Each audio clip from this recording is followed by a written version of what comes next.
See if I can zoom it out. I'm always trying to zoom it out. Hopefully the sound comes in decent. I'm standing by a freeway, but I still want to pump this video out. So this upload is going to be a review on Futurama season 4, episode 11 and 12. 12 being the season finale. We're going to see season 5 next time. So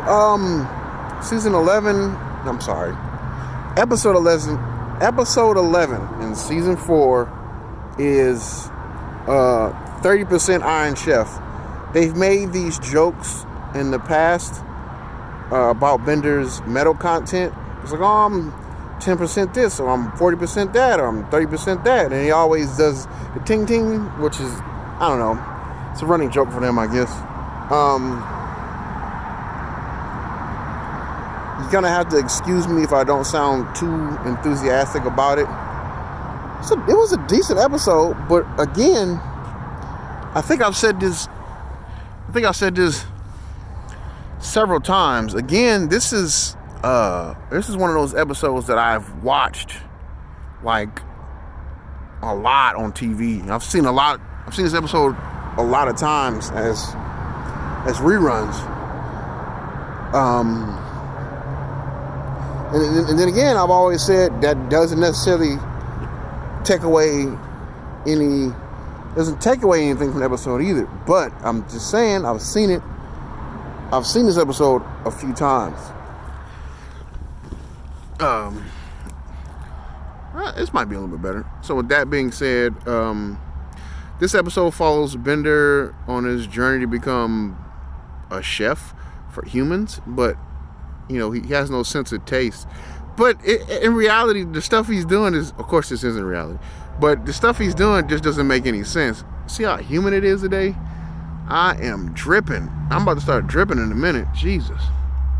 It's pretty humid today. So, what was I going to say? I always wind up looking at myself in this damn thing, never really getting a video the way I need it to be.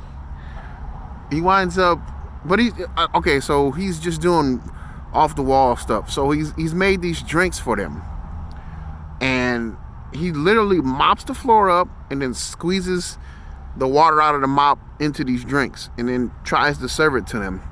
But he comes in at an inopportune time when they're talking about him, like, this food's horrible, I don't think it's edible, this, that, third.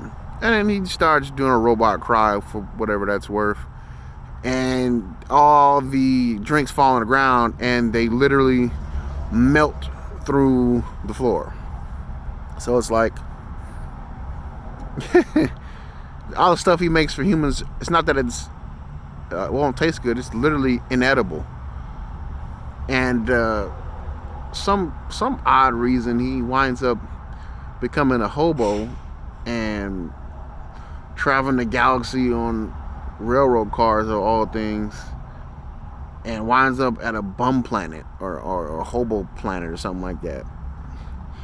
And he finds a chef that had the spotlight before the chef that by the way, on Bender's journey he tries to go to a really popular chef, but the chef refuses to teach him.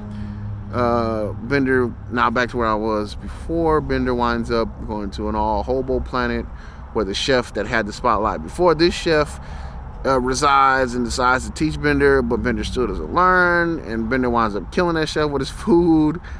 And he gives Bender some magic elixir to even though the food may look nasty and be inedible, but this will persuade the person's mind, whoever's eating it, that it's the best thing they've ever had, which I think is pretty funny. Again, I apologize for not being too enthusiastic. Just saying, I've seen this episode a lot, but I still think it's a good episode. I won't say it's a bad episode. I still think it's a good episode. I'm trying to think what else happened in the episode. So does Bender winds up beating the guy with that a magic elixir. He winds up beating him in a cook-off. It's kind of funny.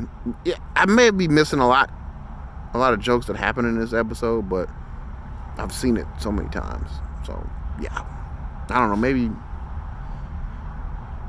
I don't feel like I'm doing an injustice by doing. I'm still getting the general idea of this episode out. Now, the next episode is titled where I think it's titled where no fan has gone before or something like that. This one is pretty complex. So it takes the cast of Star Trek, the original one, the one that came out in the 60s on TV, takes those guys, and by this point, for some odd reason, everybody who was anybody during a specific time period, pretty much the time period associated with the head writer's childhood and early adulthood, everybody that was famous during that time, for some reason in the year 3000 is been preserved in head form. Kind of, is that weird, or is that, it's not weird, it's just taking segments from his life and putting it into his work, which not too bad. So yeah, but anyway, for some reason it got really funny because they're like, well, the popularity of this show grew to a point where people actually started a real religion, and he's taking a jab at religion too. He's saying, eventually some type of violence is cultivated through religion. So they wind up, so everything Star Trek related winds up getting banned. And hey, this is like a look at cancel culture, right? This is something predicting cancel culture. I don't know, maybe I'm wrong. So, but anyway, wipe the sweat off. Ooh, no sweat. So, what was I gonna say? Yeah, so everything Star Trek related winds up getting banned and sent to a planet somewhere far off, and then not a person or an alien with human-like features, meaning walking and talking with arms and legs. It's literally just a ball of energy, controls the whole planet, and they're relating it towards somebody who's in their 30s, still living at home with their parents and playing with all these toys and whatnot, because that's basically what they're relating this situation to. There's a lot of nerd talk. They actually show that what these characters are capable of on the screen, they're not necessarily capable of in real life. I'm trying to see if there's any lesson to be had from this episode. I just don't think there is. I think both of these episodes are purely made for entertainment. I don't know. I guess I have to think about that one. And I feel like I just rambled through them, but I don't know. This one was pretty good. I have seen this one before, but I don't think I've seen it as much as, this will be 12. I haven't seen 12 as much as I've seen episode 11. So, but I still think episode 12 is decent. I think they're both decent. But episode 12 is decent. There's some funny times in there, I guess. Oh yeah, and Captain Kirk, of course, it's a joke that's always made that Captain Kirk always gets the woman, and he winds up like making out with Leela and almost getting down and dirty with her. No homosexual jokes though, which is kind of waiting for those. So I think the Japanese guy, he's supposed to be, I don't know. I think he's in real life though.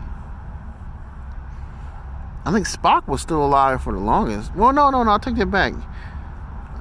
Captain Kirk's still alive too, in real life, of course. He's still alive in real life.